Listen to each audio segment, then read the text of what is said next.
สบายดีมื้อนี้ฝนตกแห้งเนาะมื้อนี้เป็นวันศุกร์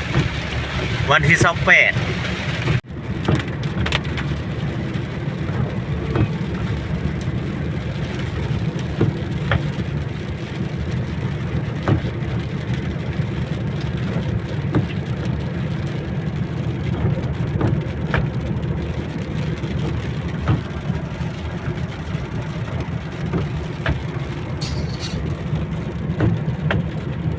แต่มาชมบรรยากาศเนาะ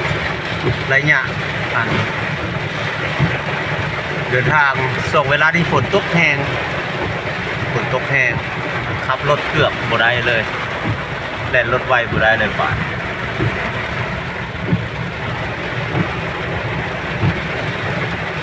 แต่ช่วงนี้อยู่ในเขตบริเวณถ้ำแม่นผาหอมเด้อพี่น้องเด้อเนาะฝนตกแห้งระยะการเดินทาง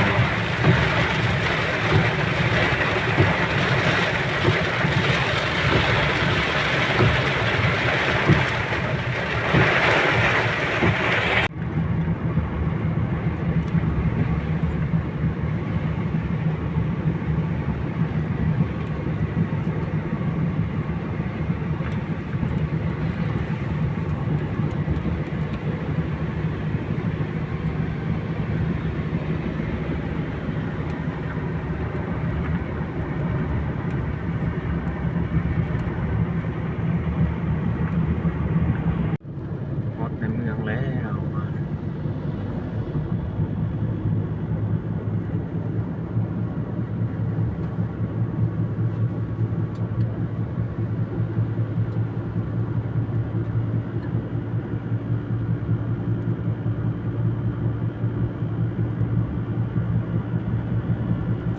บรรยากาศหลังฝนตกเนาะแถวเส้นทางคิวรถเมล์หลักสี่เนาะ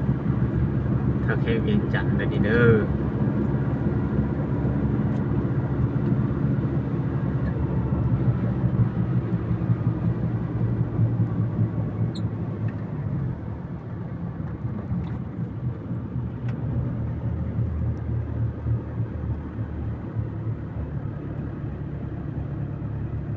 บนทางเข้ารถเมล์